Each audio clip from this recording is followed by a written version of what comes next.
Sans le faire exprès, j'ai fini par coucher avec le grand frère de ma meilleure amie. Sauf que le lendemain, mon amie m'a avoué en bafouillant que c'était son oncle. Elle l'appelait « grand frère » pour le rajeunir. Eh bien, dans ce cas, appelez-moi Tati. Dans la salle de bain, en regardant mon visage blême dans le miroir, j'étais complètement à l'ouest. Je n'arrivais toujours pas à réaliser comment ma meilleure pote, Chloé, m'avait traînée dans un bar la veille, et comment j'avais fini au lit avec son frère après m'être complètement saoulée. J'en restais sans voix. Enfin, je n'avais pas perdu au change. Après tout, son frère était canon, avait un corps de dingue, et d'après ce que j'avais entendu, il avait fait de bonnes études et avait réussi dans la vie. En ramassant mes vêtements, j'ai eu un choc encore plus grand. J'avais pris la chemise du mec. Pas le choix, j'ai dû sortir de la salle de bain en portant sa chemise. Il s'est avéré que sortir avec une chemise d'homme était encore plus fou. Parce que lorsque le frère de Chloé m'a regardé, ses yeux se sont illuminés, comme un feu qui s'embrase en un instant. Il s'est redressé, m'a rapidement attiré dans ses bras, son souffle heurtant l'artère principale de mon cou, faisant battre mon cœur encore plus vite. Je n'osais pas bouger, jetant un coup d'œil furtif à ce bel homme du coin de l'œil, j'ai eu le souffle coupé, me sentant effrayée et intimidée. C'était clairement le grand méchant loup sur le point de dévorer le petit chaperon rouge. Effectivement, j'étais le petit chaperon rouge. J'étais toute flétrie, comme une petite fleur blanche, jetant des coups d'œil furtifs à l'homme près du lit. La nuit dernière, je l'avais trouvé le plus beau du groupe. Un peu plus âgé, certes, mais les hommes plus âgés savent mieux s'y prendre. L'essentiel, c'est que la différence de génération semblait acceptable. C'était le deuxième frère de Chloé. Reste loin de Chloé à partir de maintenant. Ne traîne pas avec elle, c'est juste une gamine qui refuse de grandir, m'a-t-il sermonné tout en nouant sa cravate avec dextérité. Grand frère. Je ne sais pas pourquoi, mais je l'ai aussi appelé comme ça, comme Chloé. Comment vous m'avez appelé ? A-t-il demandé en fronçant les sourcils, son regard perçant fixé sur moi. Grand frère. Ne me dites pas qu'il veut que je l'appelle chérie ? Ça va beaucoup trop vite. Je me suis enfoncée plus profondément sous les couvertures, me sentant terriblement timide. Je suis son deuxième oncle, Alex, a-t-il dit, son beau visage crispé. Si un regard pouvait tuer, je serais déjà une passoire. Quelle surprise! Le grand frère s'est transformé en oncle. Est-ce que je venais de prendre un sacré coup de vieux dans l'échelle familiale, sans le faire exprès ? Après quelques bruissements de vêtements, il a soudainement arraché les couvertures. J'étais petite, innocente et pitoyable. Tu n'étouffes pas là-dessous ? A-t-il demandé en secouant la tête, l'air impuissant. J'ai hoché la tête, puis je l'ai secoué. Mes joues me brûlaient, je devais être rouge comme une pivoine. Hier, au bar, je trouvais cet homme exactement à mon goût. Le voir de près aujourd'hui a failli me tuer. Je suis une proie facile face aux beaux gosses, je suis irrécupérable. Pef, un homme mûr et séduisant en costume, dégageant cette aura d'interdit. Chaque parcelle de lui était une arme fatale. Tiens, prends ça. Je m'en vais, a dit Alex, me tendant une carte de ses doigts fins et bien dessinés. Pour être précise, c'était un paiement. Le temps que je comprenne ce qui se passait, il avait déjà tourné les talons et était parti. Plus tard, Chloé a appelé, voulant qu'on se voie. Ça tombait à pic, j'avais quelque chose à lui dire, et elle venait droit à moi. Chloé a tout avoué sur la nuit dernière. La raison pour laquelle elle appelait Alex « deuxième frère », c'était pour le rajeunir. N'importe quoi. Un homme au début de la trentaine est parfait à tous points de vue. Pour la première fois, j'ai senti que la jeunesse était si déplacée sur Alex. Génial. De belle sœur, je passais à Tati. J'avais fait un bond monumental dans la hiérarchie. Mais il y avait encore un problème non résolu. Alex m'avait traité comme un plan cul, sinon il ne se serait pas contenté de jeter une carte avant de partir. J'étais tiraillée, trop paresseuse pour supporter les bavardages sans fin de Chloé. Mon cœur est tombé des nuages pour s'écraser au sol. Chloé voulait encore connaître les détails de mon départ avec Alex la veille. J'ai juste fait un geste de la main. Qu'est-ce qu'il y avait à dire, bon sang ? Je suis censée lui dire que j'ai couché avec son oncle ? Après les cours dans l'après-midi, je suis sortie d'un pas traînant, la carte dans ma poche comme une bombe à retardement. Un SUV noir était garé à la sortie de la fac. Alex, vêtu d'un trench coat kaki, était appuyé contre la portière, en train de fumer. Belle voiture, bel homme, les étudiants se retournaient sans aucun doute sur lui. J'ai tourné les talons et suis partie dans une autre direction. Il n'était pas là pour moi, probablement pour venir chercher Chloé. « Monte », a-t-il dit en arrivant à ma hauteur et en baissant la vitre. J'ai fait semblant de ne pas entendre et j'ai continué à marcher. Selena, il va falloir que je te traîne de force dans la voiture, a-t-il dit, le ton plus grave, mais avec un sourire toujours aux lèvres. On est quitte, qu'est-ce que tu me veux? Je te préviens, cette fois, ce n'est pas le même prix. J'étais encore en colère à cause de cette carte, ça avait sérieusement blessé ma fierté. Alex n'a pas pu se retenir plus longtemps et a ri. Il a arrêté la voiture et, en 2 temps 3 mouvements, m'a poussé à l'intérieur. Quitte, riche et stupide, qui balancerait une carte de crédit illimitée juste pour coucher avec une femme. T'es folle ou quoi? Il m'a regardé, ses yeux brillants comme des étoiles dans le ciel. J'étais abasourdi. Illimité, il m'avait jeté toute sa fortune pour que je la dépense. La voiture a démarré rapidement et s'est engagée lentement sur la route principale. Alex ne me pressait pas, me laissant tout le temps de digérer. Les choses semblaient évoluer au-delà de mes espérances. Il fallait que je mette de l'ordre dans mes idées. Si la nuit dernière avait été une passion alimentée par l'alcool, alors la revanche de ce matin était motivée par son affection sincère. Un homme d'une 30aine d'années, qui a déjà réussi, son amour pour une femme devait s'exprimer de la manière la plus tangible qui soit. La carte dans ma main me parut soudain très lourde. Alex ne m'a jamais pressée. Seulement lorsqu'on s'arrêtait à un feu rouge, il me jetait un coup d'œil avec ses yeux envoûtants. « Alors, tu es sérieux ?»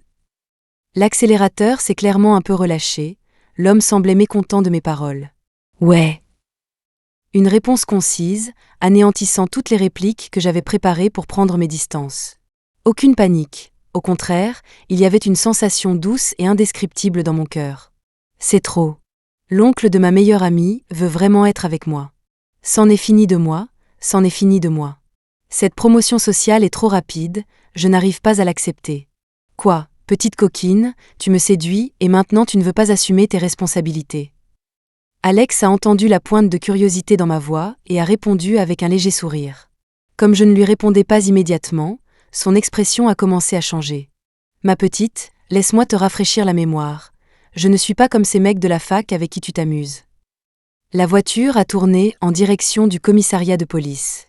Alors que le commissariat se rapprochait, les paroles d'Alex se firent plus pointues. Il y a des lois dans ce monde. Les femmes ne peuvent pas simplement profiter des hommes gratuitement. L'allusion était si évidente. Il aurait fallu que je sois vraiment idiote pour ne pas comprendre. Décidément, un vieux renard reste un vieux renard. Même ces menaces semblaient si justifiées. D'après ma modeste expérience de la vie, faire marche arrière maintenant était la meilleure option. La voiture a commencé à ralentir. J'ai dû secouer rapidement la tête, niant son verdict selon lequel j'essayais de profiter de lui pour un coup d'un soir. C'est juste que je ne sais pas vraiment comment utiliser ce genre de carte. C'était moins une. J'ai eu l'impression que j'allais être traîné au poste. Après un virage, le commissariat était derrière nous. Il ne s'était rien passé, mais j'ai eu l'impression d'être presque devenue une criminelle. Si tu ne sais pas, je peux t'apprendre. Mais il y a une chose que tu ferais mieux de retenir, je n'aime pas qu'on me mente. Pfff, je n'oserais pas, je n'oserais pas. En moins d'une demi-heure, j'ai appris à utiliser la carte. La vendeuse de la boutique de luxe nous a souri en nous raccompagnant, me regardant comme si j'étais la déesse de la richesse descendant sur terre. Je ne suis qu'une étudiante, je n'ai pas besoin de porter un sac aussi cher. Le grand sac orange était si voyant, il ne m'allait pas du tout. Considère-le comme un sac normal. Pour tes encas, tes babioles, tes cahiers. Alex tenait le sac, valant des dizaines de milliers d'euros, avec un dédain total. D'ailleurs, ce n'est qu'un simple LV, même pas un Hermès. D'accord, même si Chloé nous gratifiait souvent de ses fausses modesties de riches, j'avais encore du mal à m'y faire. Avant d'entrer à l'université, ma famille était plongée dans une crise de dette. Nos dépenses pour la nourriture et les vêtements étaient strictement contrôlées aux normes les moins chères. Mon gentil père s'était fait arnaquer par quelqu'un de sa ville natale et avait signé une énorme garantie. Ce n'est que lorsque la personne a été arrêtée plus tard que ma famille a reçu une compensation. Pendant mes 3 années de lycée, j'ai reçu une aide financière. Sans un gentil papa longue jambe, je n'aurais vraiment pas eu la confiance nécessaire pour intégrer une université de renommée nationale. Au fait, garde tes distances avec Chloé à partir de maintenant. Avais-je bien entendu ? Son propre oncle n'aime pas sa nièce et m'avertit de rester loin d'elle ? Sans rire, Chloé est bien ta nièce, non ? J'ai voulu faire une blague pour détendre l'atmosphère, mais Alex m'a directement rembarré. C'est ma nièce, mais je ne l'aime pas, et je suis sérieux. Soudain, Le téléphone a sonné. J'ai dû répondre. C'était Chloé. Allô ? Le regard d'Alex s'est immédiatement posé sur moi. J'ai dû lui mimer de qui il s'agissait. Qu'est-ce qui s'est passé entre toi et mon deuxième frère ? Ah non, mon deuxième oncle hier. Hein ? Quoi donc ? Tu n'es pas partie avec lui ? Je t'ai appelé avant et tu as été toute vague. Dis-moi, qu'est-ce qui s'est passé entre vous deux ? L'homme en personne était juste en face de moi. Je ne pouvais vraiment pas le regarder dans les yeux et mentir. J'ai tourné la tête à 180 degrés pour ne plus voir le visage d'Alex.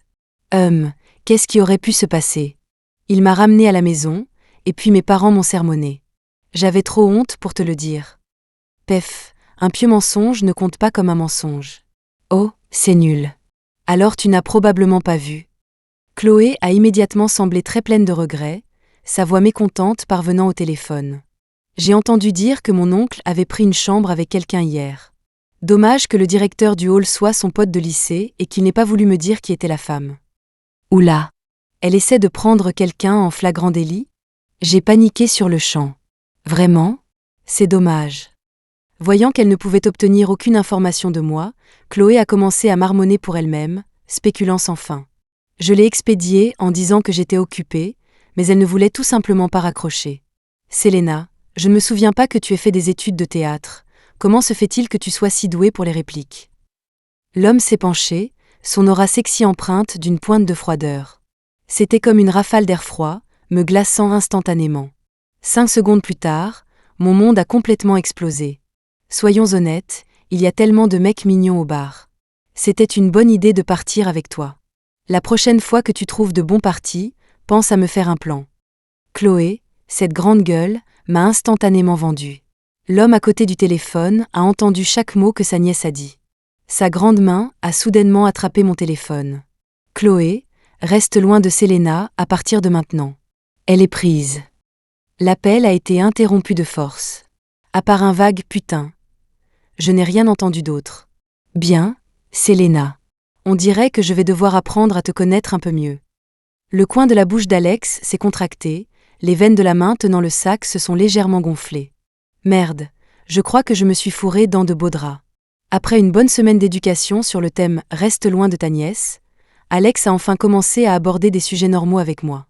J'ai entendu dire que tu cherchais un stage. J'ai hoché la tête.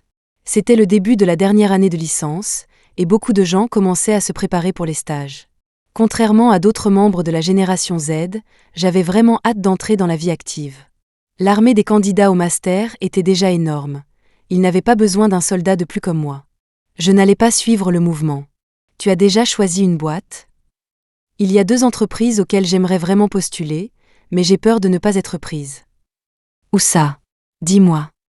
Alex a haussé un sourcil, plaçant une assiette de steak coupé devant moi. Depuis que nous avions officiellement confirmé notre relation, il m'invitait à sortir de temps en temps. En gros, pendant ces 7 jours, nous nous sommes vus presque tous les jours. Je n'avais toujours pas dépensé grand-chose de la carte qu'il m'avait donnée, mais il m'apportait des cadeaux à chaque fois. Cela ne faisait que quelques jours, mais la valise dans ma chambre d'étudiante était déjà pleine. Je n'avais utilisé aucune de ces choses chères, j'avais même jeté les emballages à l'avance. Les filles sont naturellement bavardes, et je ne voulais pas que quelqu'un comprenne mal et pense que j'étais entretenue. Je ne sais pas si Alex avait prévenu Chloé, mais elle ne m'avait pas dérangée. Il y a 2 entreprises qui s'appellent Horizon et Skybound. J'ai entendu dire qu'elles sont toutes les 2 plutôt bien et prêtes à donner une chance aux nouveaux. Avant que j'aie pu finir, Alex m'a interrompu. Il m'a fermement donné son choix, sans le moindre soupçon que ce soit une suggestion. Choisis Horizon. Envoie ton CV demain. La famille Chen était clairement une grosse pointure. Chloé disait que ses aînés étaient tous des poids lourds dans le monde des affaires. Dans un moment comme celui-ci, écouter les aînés devrait être la bonne décision. D'accord. En fait, je n'avais aucune confiance. Ma spécialité n'était pas la plus adaptée. Je me disais que le destin le plus probable pour mon CV était de disparaître sans laisser de traces. Mais je ne voulais pas le dire à Alex. Je ne voulais tout simplement pas, inexplicablement, qu'il soit déçu de moi. Donne-moi ton CV. Je l'ai regardé, surprise, mais il a juste haussé un sourcil pour me le rappeler. Je le soumettrai pour toi. Je ne sais pas si c'est parce qu'Alex a plusieurs années de plus que moi, mais il a cette aura d'autorité inexplicable qui me fait toujours lui obéir sagement. Après le dîner, Alex n'a pas insisté pour que je reste et m'a plutôt ramené à la fac. Juste au moment où j'allais sortir de la voiture, son bras m'a arrêté. « Tu as oublié quelque chose. » Je me suis souvenu, je ne lui avais pas encore donné mon CV numérique. J'ai immédiatement fouillé dans mon sac, trouvé la clé USB avec mon CV, et la lui ai respectueusement tendue, en lui indiquant dans quel dossier se trouvait le CV. Tenant la clé USB, Alex a gloussé. Sa grande main s'est soudainement approchée, a appuyé sur l'arrière de ma tête, et ses lèvres ont suivi. Le baiser passionné a fait monter mon adrénaline en flèche, et mon visage est devenu rouge vif. Je veux plus qu'une simple clé USB. Mon visage brûlait encore dans la brise nocturne, rouge comme une grosse pomme. Ma colocataire m'a pressé de monter, disant qu'elle avait cuisiné ma fondue chinoise préférée, extra épicée et extra odorante. En touchant mon visage encore chaud, je n'aurais probablement même pas passé le contrôle de température à l'entrée de la résidence. J'ai fini par errer autour du bâtiment. Maudit homme séduisant, si déconcentrant. 3 jours plus tard, j'ai bel et bien reçu une offre d'Horizon. Non seulement ça, mais il m'offrait aussi un logement gratuit. Étant la seule à recevoir une offre d'Horizon, j'étais ravie. Cette fois, j'ai ignoré l'avertissement d'Alex et j'ai contacté Chloé par le téléphone de quelqu'un d'autre pour qu'on se voie. Quand nous sommes arrivés dans le salon privé du restaurant, j'ai annoncé avec enthousiasme la bonne nouvelle à Chloé. Mais dès qu'elle a entendu le nom d'Horizon, son visage s'est décomposé. « Tu as signé le contrat ?» J'ai hoché la tête. Les documents de stage étaient arrivés avec la lettre d'offre, et j'avais répondu immédiatement en utilisant le modèle. Ma meilleure amie s'est couvert le front et a bu un grand verre d'eau glacée. « C'est le destin, c'est le destin. Tu es irrécupérable maintenant. » En voyant la réaction inhabituelle de Chloé, je n'ai pas pu m'empêcher de me méfier. Qu'est-ce qui ne va pas ? Horizon n'est pas sur le point de faire faillite, n'est-ce pas ? Elle ne fera pas faillite. Tu la verras peut-être même entrer en bourse un jour. Mais à voir ton expression, on dirait que je suis tombée dans la fosse aux lions. Chloé m'a regardé, l'air impuissant, comme si elle regardait un petit agneau attendant d'être abattu. De toute façon, tu as déjà signé. Il n'y a pas de retour en arrière possible. Tu devras le découvrir par toi-même quand tu y seras. J'avais initialement prévu d'inviter, mais Chloé a insisté pour payer, disant que c'était un verre pour me donner du courage. À l'époque, je pensais qu'elle en faisait toute une histoire. Jusqu'à 12 heures plus tard. En regardant la liste de présentation des employés de l'entreprise, j'étais complètement abasourdie. Horizon était une filiale des entreprises chaînes, et le patron n'était autre qu'Alex. Le premier jour de travail, j'ai subi un tel coup de foudre, qui a porté un coup profond à ma jeune âme. La seule chose qui sauvait la situation, c'est que mon service faisait partie du personnel de l'ombre. En principe, je ne devrais pas voir le grand patron avant 200 ans. Mais j'avais oublié une chose. L'homme en face de moi était déjà apparu 3 fois aujourd'hui, ce qui a rendu tout le monde dans le service incroyablement flatté. Alex, en tant que patron, avait le pouvoir suprême d'enfreindre les règles. Tout le monde pense toujours que le service marketing est le cœur de l'entreprise, mais en réalité, le service R&D est notre colonne vertébrale. Sans vous pour créer des produits solides, comment l'entreprise pourrait-elle avoir des fondations ? En écoutant le grand patron parler avec éloquence, le directeur à côté de moi était presque ému aux larmes. Sous prétexte d'aller boire un verre d'eau, je me suis temporairement échappée du fan club personnel d'Alex. Je ne m'attendais pas à être saisie par la main, juste au moment où je tournais le coin. Après un mouvement rapide comme l'éclair, quand j'ai rouvert les yeux, j'étais coincée dans la cage d'escalier de secours. Et devant moi, à quelques centimètres, se trouvait ce beau visage. Je suis passée 3 fois, et tu ne m'as pas regardé une seule fois. C'est cruel. Après son accusation, les lèvres de l'homme se sont pressées contre les miennes, avec force. Après m'avoir embrassée, il a sorti pensivement un tube de rouge à lèvres et a soigneusement retouché mon maquillage. Ce n'est pas le même que celui que j'ai mis ce matin. C'était la seule plainte que j'ai pu formuler. De manière inattendue, cela m'a valu une réponse super effrontée. Ce soir, je t'achèterai tous les derniers rouges à lèvres de chaque marque. À partir de maintenant, un pour toi, un pour moi. Comme un sortilège envoûtant, il m'a murmuré des mots doux et dominateurs à l'oreille. Ne t'inquiète pas, je suis une personne responsable. J'ai abîmé ton rouge à lèvres, alors je vais certainement réparer ça. Pef, les amourettes de bureau avec les riches sont vraiment excitantes. Finalement, après une longue et dure journée, j'ai pris les clés que l'entreprise m'avait données et je suis allée à mon appartement de stagiaire. En regardant le magnifique bâtiment en face de moi, j'ai vérifié l'adresse à 2 fois. Waouh! J'avais aidé mon aîné à le chercher sur une application auparavant. Cet appartement était dans le quartier d'affaires de la ville, bien décoré, avec de bons transports, et le loyer équivalait à 2 ou 3 mois de salaire pour un employé de bureau ordinaire. Un tel luxe. Si vous saviez que c'était pour une stagiaire, vous penseriez que le patron entretenait une maîtresse. Avec la clé, je suis entrée dans l'ascenseur privé qui menait directement à l'appartement. En pensant à un si grand espace, je ne vivrais certainement pas seule. Portant ma valise, j'ai répété nerveusement mes premières phrases dans ma tête. Ding-dong, l'ascenseur est arrivé comme prévu. Il y avait des signes évidents que quelqu'un était passé dans l'entrée. Il semblait que ma colocataire était déjà arrivée. Comme j'avais la clé, j'ai ouvert la porte directement. Au moment où la clé a déverrouillé la porte, j'ai commencé à le regretter. J'étais une professionnelle maintenant. Je ne devrais pas être aussi imprudente que pendant mes années d'étudiante. Si quelqu'un était légèrement vêtu ou avait des amis, et que je débarquais comme ça, ce serait incroyablement gênant. Plissant les yeux, j'ai essayé de les saluer d'une manière qui pourrait apaiser toute gêne potentielle. Je me suis préparée mentalement. Le pire scénario était de tomber sur quelqu'un avec son petit ami. Mais je ne m'attendais pas à ce que la situation réelle soit bien pire que ce que j'avais imaginé. Tu es rentré. Où étais-tu passé ? Alex a pris ma valise, ses gestes parfaitement naturels. Attendez, ce n'est pas le dortoir des employés, ça ? Pourquoi porte-t-il un peignoir, l'air d'un mari attendant que sa femme rentre à la maison ? Je me suis affalée sur ma valise, complètement abasourdie par cette soudaine réalité. Alex n'était pas pressé. Avec une explosion de force virile, il a soulevé la valise et moi et nous a portés dans la chambre. On dirait qu'il n'y a pas que la valise qui doit se préparer. Et c'est ainsi que j'ai été forcée à la cohabitation.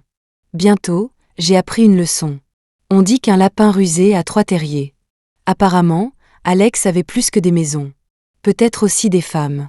En regardant la représentante, habillée de façon sexy avec des yeux de braise, je pouvais sentir ma propre jalousie. La nouvelle conférence d'appel d'offres de l'entreprise a commencé à l'heure.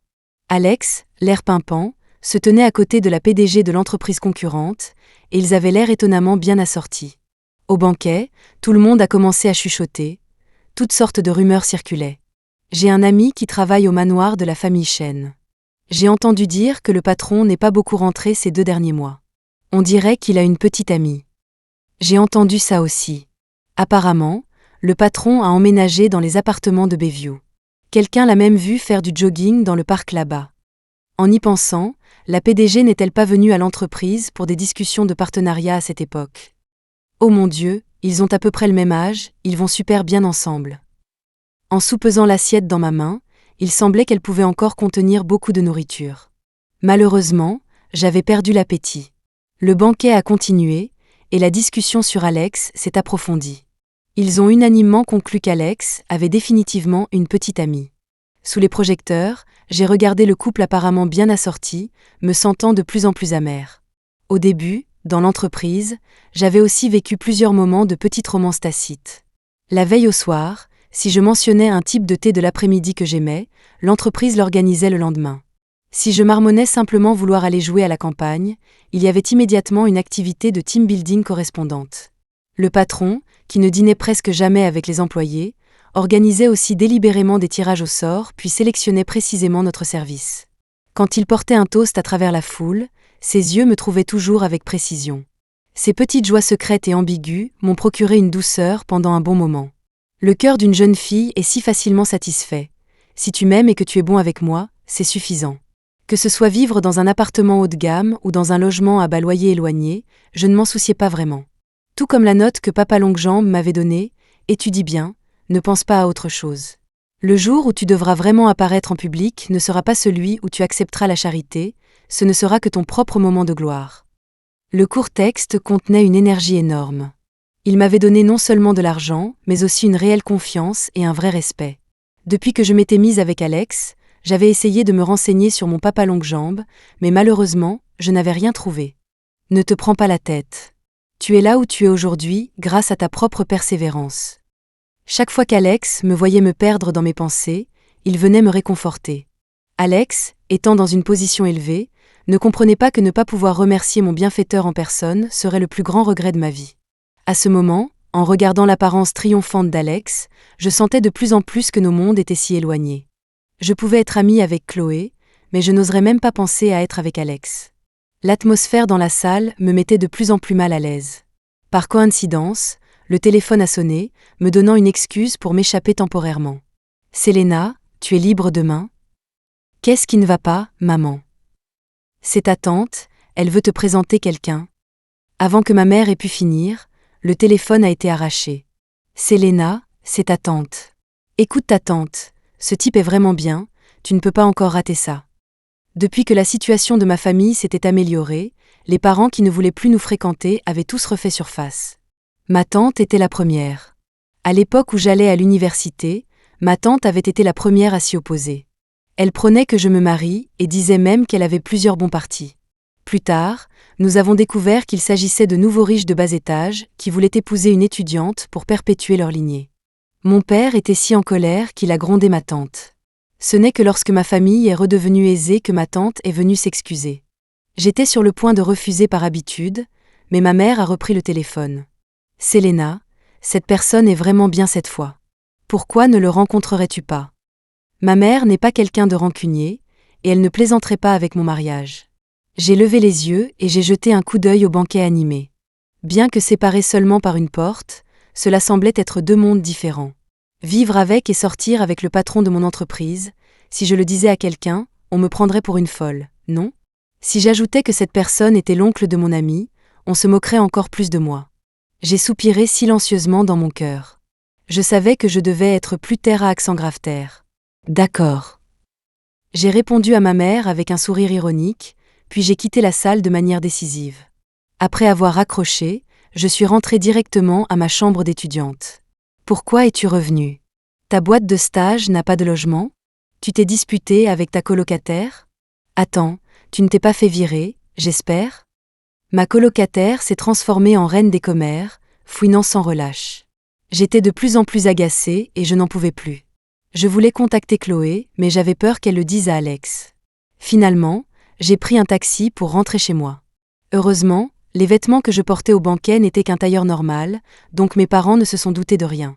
Le lendemain était le début des vacances, alors j'ai juste paraissé à la maison toute la journée. À l'heure du dîner, ma mère a parlé du rendez-vous arrangé et m'a demandé si je voulais retourner à ma chambre pour me changer. Ma fille est naturellement belle, elle est magnifique même en haillons. Pourquoi être si formelle ? Ils vont penser qu'on en fait toute une histoire. Mon père, un vrai papa poule, n'a sorti que 2 phrases avant que ma mère ne le tapote avec ses baguettes. C'est une question de savoir-vivre. Je le fais aussi pour ta sœur. Mon père, un homme imposant, a épousé ma mère, une femme menue, et s'est immédiatement fait mener par le bout du nez. En fait, je sais que les couples qui peuvent traverser vent et marée ensemble ont de vrais sentiments. Comparé à quelqu'un comme Alex, qui vous offre un palais dès le départ, je crois plus au bonheur qui se construit pas à pas. D'accord, je vais me changer. Je n'ai juste pas ramené de vêtements, alors je devrais probablement en acheter demain. D'accord, tu veux que maman vienne avec toi ? J'ai secoué la tête. Les rendez-vous arrangés sont déjà assez gênants, je ne veux pas que ma famille soit impliquée. L'autre partie avait déjà fourni les informations par l'intermédiaire de ma tante, l'heure, le lieu et le nom étaient tous fixés. Tôt le lendemain matin, je suis allée seule au centre commercial. En passant devant LV, je ne m'attendais pas à ce que la vendeuse qui m'avait aidée la dernière fois me reconnaisse au premier coup d'œil. « Selena, pourquoi n'êtes-vous pas venue nous voir récemment ? Au fait, votre petite amie a commandé quelques sacs à main il y a quelques jours. L'un d'eux vient d'arriver aujourd'hui. Voulez-vous y jeter un œil ? » La vendeuse enthousiaste m'a fait entrer et m'a poussée sur un tabouret. Le sac coûteux a été placé devant moi, mais je n'avais aucune envie de l'ouvrir. Alex n'avait jamais dit qu'il m'offrait quoi que ce soit. La propriétaire de ce sac n'était peut-être pas moi. Une fois qu'une personne accepte certaines suppositions, elle commence à se faire un lavage de cerveau. Je suis ici pour un rendez-vous arrangé aujourd'hui. Je ne devrais pas penser à quelqu'un comme Alex qui est hors de ma portée. J'ai décliné l'offre aimable de la vendeuse et j'ai rapidement quitté LV. J'ai trouvé une marque relativement abordable et j'ai choisi une longue robe d'aspect assez frais. Vêtue de mes nouveaux habits, je me suis assise dans le café. L'autre personne était assez ponctuelle et est arrivée peu de temps après. « Bonjour, Selena, c'est ça ?» Après qu'il se soit assis, le reste de la conversation a été banal. Plus il parlait, plus mon esprit vagabondait. Une seule pensée remplissait ma tête, en finir rapidement. Pour résumer en un mot, fuir. Il semblait que Dieu avait entendu mon souhait et avait vraiment arrangé un tel scénario pour moi 5 minutes plus tard. Un homme m'a attrapé le poignet et m'a tiré sans un mot. Avant que le type du rendez-vous en face de moi ait pu nous poursuivre, Alex m'avait déjà emmené dans le parking souterrain. Disparu pendant 2 jours et 2 nuits, juste pour aller à un rendez-vous arrangé. Mon cœur battait à près de 200 pulsations par minute, mais je ne trouvais aucune excuse pour nier ce qu'il disait. Ne me dis pas que ton téléphone était en panne de batterie. Je ne suis pas un gamin de 3 ans. La voiture a fait une belle queue de poisson et a repris la direction d'où je venais. Sachant que j'étais en tort, je ressentais aussi un étrange sentiment d'injustice. Allume-le. Je ne suis pas le seul à te chercher. Après le rappel d'Alex, je me suis souvenu que mon téléphone était toujours en mode avion. Une longue série de messages et de notifications a afflué, ne s'arrêtant qu'après 2 minutes. Le téléphone ressemblait à une bombe. Je ne voulais pas y répondre, mais j'avais peur qu'il explose sur place. Je n'osais pas regarder les appels manqués. Je savais que si Alex était aussi en colère, ce n'était certainement pas un petit nombre. Ce n'est que lorsqu'Alex a arrêté la voiture que j'ai réalisé qu'il avait conduit jusqu'à chez moi. « Qu'est-ce que tu fais chez moi ?» Ce n'était pas seulement Alex. J'ai aussi vu un visage familier que je n'avais pas vu depuis plus d'1 mois. Chloé et un couple d'âge mûr sont sortis d'une autre voiture de luxe en même temps. À en juger par leur visage, ils devaient être une famille. Attendez, quelque chose ne va pas là. Grand frère, belle-sœur, voici ma fiancée. Le couple en face a hoché la tête. C'était un peu soudain, mais cela semblait acceptable. D'accord, tu as enfin compris, gamin. Je pensais que je n'aurais jamais de belle-sœur de ma vie. La mère de Chloé était super extravertie, tapotant l'épaule de son beau-frère et le complimentant. Puis, elle a très familièrement passé son bras autour du mien. Petite belle-sœur, même si tu es jeune, j'ai l'air jeune aussi. Quand on sortira, on aura vraiment l'air de sœur. Soupir, maintenant je sais d'où Chloé tire sa grande confiance en elle. Juste comme ça, sans aucun avertissement, mes parents ont accueilli leurs beaux-parents. Le père de Chloé, qui n'avait pas beaucoup parlé, a été comme un don du ciel au moment critique, clarifiant toutes les relations en quelques minutes. Finalement, il a même sorti une garantie de propriété juridiquement contraignante, soi-disant écrite de la main d'Alex lui-même, pour montrer la plus grande sincérité de leur famille. C'est notre tradition familiale. Pour toute épouse que nous avons reconnue, nous devons lui donner tous nos biens prénuptiaux en guise de dot. Bien sûr, si vous avez d'autres demandes, vous pouvez aussi les mentionner. En tant que son frère aîné, je compenserai pour mon jeune frère.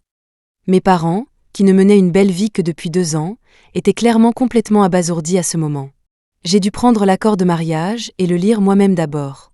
Chloé n'arrêtait pas de me le rappeler à côté, au cas où je ne comprendrais pas ce qui était écrit. Ce qui m'a choqué, ce n'était pas la quantité d'argent qu'Alex avait, mais l'écriture dessus. C'était la première fois que je voyais Alex écrire autant. Je pouvais clairement voir tous ses pleins et ses déliés. La main qui tenait le papier tremblait de manière incontrôlable. J'avais l'impression que mon cœur avait trouvé la vérité que je cherchais. J'ai levé les yeux vers Alex, mais il était complètement concentré sur la communication avec mes parents. Devant tout le monde, je l'ai soudainement tiré hors de la maison. Le soleil tapait fort au-dessus de nous. Il a plissé les yeux, quelque peu stupéfait.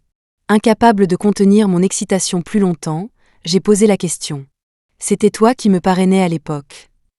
Alex ne s'attendait pas à ce que je pose cette question si directement. Je m'étais spécifiquement renseignée auprès des services compétents. Dans ce type de relation de parrainage, les parrains ont une connaissance complète de toutes les informations des étudiants. Parce qu'ils ont le droit de décider de continuer à parrainer l'étudiant pour l'année universitaire suivante en fonction de ses performances.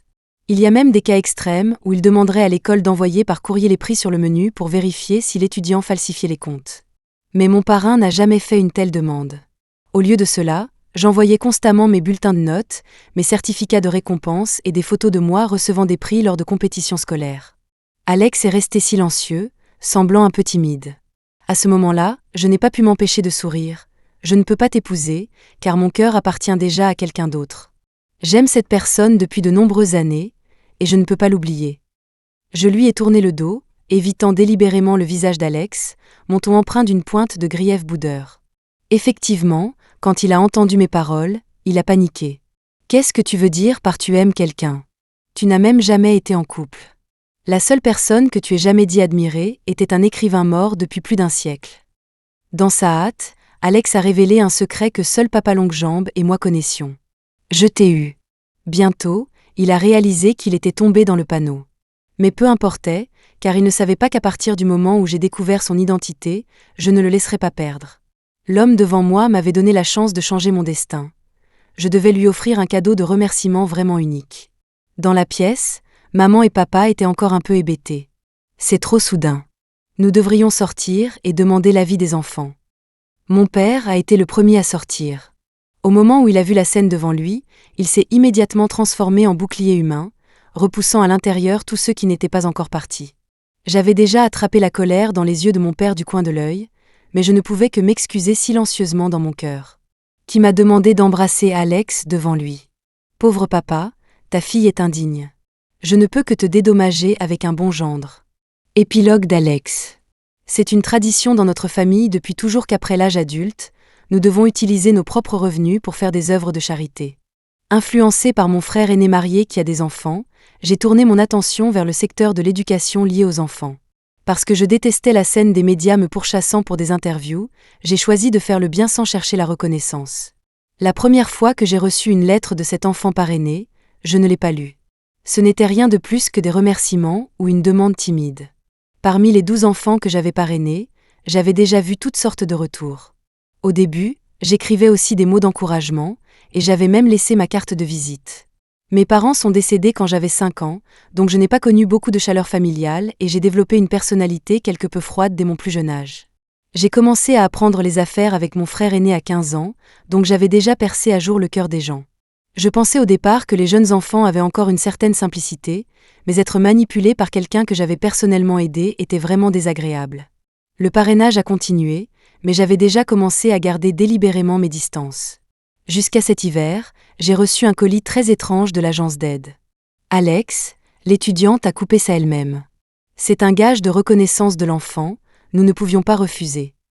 L'enfant, à qui je n'avais répondu que symboliquement une fois, m'avait en fait envoyé un sapin de Noël. Le pain vert luxuriant sur la photo m'a fait glousser. Je n'ai même pas remarqué mon compagnon m'appelant pour aller skier. Je skiais en Suisse à l'époque, alors j'ai pris nonchalamment une carte postale et l'ai renvoyée en Chine. Suite à cette correspondance inattendue, j'ai en fait gardé le contact avec elle pendant 3 ans. C'était une jeune fille, en première année de lycée. Je l'avais choisie sur la liste de l'agence, juste en encerclant une au hasard. En y repensant, c'était aussi une sorte de destin. Elle écrivait beaucoup dans ses lettres, m'envoyant parfois même des photocopies de ses certificats de récompense. C'était juste une enfant innocente. Parfois, lire ces mots un peu enfantins me faisait rire aux éclats. Elle n'était pas née dans la pauvreté. Sa famille n'était tombée dans les dettes que parce qu'elle avait été trompée. J'ai un jour pensé à aider sa famille à résoudre le problème une bonne fois pour toutes, mais elle a refusé. Plutôt que d'être forcée de rembourser des dettes, je veux encore plus laver l'honneur de mon père. Elle était différente de beaucoup d'enfants de familles pauvres, elle recherchait plus la dignité. Je dois dire que j'en étais venue à attendre ses réponses avec impatience. Auparavant, j'étais super rigide sur mes principes et je ne me renseignais jamais activement sur la situation personnelle de ses enfants. Cette fois, j'ai fait une exception. En regardant les photos transmises par l'agence, j'ai dû admettre que cette fille était assez jolie. Sur la photo, elle souriait doucement, ses bras et ses jambes très fins, pas du tout le genre à couper un arbre elle-même. Je veux toujours vous envoyer quelque chose. Je voulais à l'origine travailler pour gagner de l'argent, mais l'endroit a fait faillite, donc nous n'avons pu ramener que des arbres.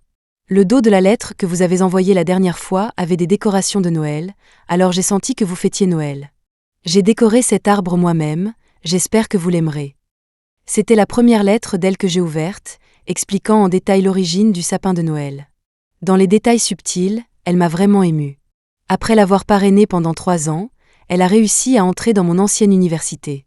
J'avais hésité plusieurs fois auparavant, décidant finalement de lui donner ma carte de visite et de l'inviter à faire un stage dans mon entreprise. Après tout, c'était une fille délicate. Ce n'était pas bon pour elle de toujours faire des travaux manuels pour gagner de l'argent de poche. Mais de manière inattendue, l'affaire de sa famille a été annulée, et la crise financière a été complètement résolue. Alex, le commissariat est très reconnaissant que vous ayez activement fourni des informations et demande si vous avez le temps d'assister à la cérémonie de remise des prix. J'ai dit à ma secrétaire de refuser, tandis que je restais assis seul dans mon bureau, hébété. Dans ma main se trouvait la lettre de la jeune fille. Elle me remerciait pour mes années de parrainage et signalait de manière proactive sa situation actuelle à l'agence de parrainage. Elle n'avait plus besoin de mon aide, et je me sentais en fait un peu déçue. C'était moi qui l'avais activement aidé à retrouver l'escroc, et maintenant c'était moi qui me sentais contrariée. Alex, tu as presque 30 ans, pourquoi es-tu encore si théâtral? J'ai gloussé avec autodérision et j'ai mis la lettre de bonne nouvelle de la jeune fille dans le tiroir. Depuis lors, je n'ai pas répondu. Ma vie est restée terne et ennuyeuse. En dehors de la construction constante de mon propre empire, je ne trouvais aucune nouvelle excitation. Jusqu'à... Chloé est la fille de mon frère aîné. La demoiselle n'a qu'une vingtaine d'années, se contentant de manger, de jouer et de vivoter. Mon frère et ma belle-sœur préfèrent l'éducation bienveillante, alors ils m'ont confié le rôle du méchant. Je voulais la persuader de faire un master, mais elle m'a directement réfuté avec l'exemple de quelqu'un de son entourage. Ma meilleure amie qui a toujours des bourses d'études a laissé tomber, alors ce n'est pas une nulle comme moi qui vais m'y mettre. Craignant que je ne la croie pas, elle a même commencé à faire défiler son fil d'actualité sur les réseaux sociaux pour me prouver qu'une telle personne existait vraiment. L'image s'est chargée et est apparue devant moi. Le visage de mes souvenirs est réapparu. En le faisant correspondre avec le nom et la spécialité, j'étais complètement abasourdie. Il s'est avéré qu'elle était si proche de moi. Les hommes d'affaires sont quelque peu superstitieux. À ce moment-là, je me suis profondément intéressée à cette fille nommée Selena. Obtenir des informations de Chloé était trop facile. Bientôt, j'ai subtilement tout appris sur Selena. Les lettres que je conservais précieusement se sont arrêtées il y a 3 ans, sans jamais reprendre. Mais une voix dans mon cœur n'arrêtait pas de me tenter. Cette nuit-là, je n'ai plus pu résister. Dans le bar faiblement éclairé, j'ai enfin vu la fille qui n'avait plus 15 ans. Sur la piste de danse, elle avait une silhouette gracieuse et un sourire légèrement séducteur. Elle a vraiment grandi. Sous la présentation de Chloé, elle, déjà un peu éméchée, m'a salué d'un signe de tête comme une cadette. Des garçons passaient constamment, la regardant avec ce regard de désir. Un feu inexplicable a brûlé dans mon cœur, et j'ai commencé à me sentir inexplicablement irritée. Chloé a été récupérée par notre chauffeur de famille. J'ai spécifiquement donné l'adresse du vieux manoir. Cette petite fripouille avait osé sortir boire beaucoup, il était temps que ses parents la disciplinent. Oncle, alors je te laisse ma camarade de classe. Les yeux de Chloé pouvaient à peine rester ouverts, et elle octait encore à cause de l'alcool en me donnant ses instructions. En la regardant être traînée dans la voiture, j'ai aussi ramassé la fille à côté de moi et me suis dirigée vers ma voiture. Pendant le court trajet, elle s'est accrochée à moi comme une pieuvre. Un soupçon d'alcool, un soupçon de parfum, et si douce et souple. N'importe quel homme aurait du mal à résister. J'avais initialement prévu d'attendre qu'elle dégrise et d'avoir une bonne discussion avec elle sur sa vie ces dernières années. Mais dès que nous sommes montés dans la voiture, cette petite coquine m'a fait le grand jeu. « Tu es si beau !» Avant que j'aie pu pleinement enregistrer le compliment teinté d'alcool, elle s'est pressée contre moi. J'ai vécu 32 ans, et je me suis fait embrasser de force. Elle n'avait clairement aucune expérience. Ses mouvements étaient maladroits mais énergiques, presque comme un pivert. J'étais encore abasourdie, mais elle s'était déjà éloignée de moi, s'appuyant contre la vitre et me riant au nez. Innocente et pourtant totalement séductrice. Un contraste si mignon, vraiment intéressant. Il semble que pendant les 4 années que j'ai manquées, cette petite coquine avait en effet changé. Elle était déjà très ivre. La rationalité passée me disait que je devais me retenir. Jusqu'à ce qu'elle se penche à nouveau, m'embrasse avec force et pousse ma rationalité dans les nuages. Cette sacrée petite coquine était trop séduisante. En appuyant sur l'accélérateur, je l'ai conduite vers une nouvelle ère entre nous.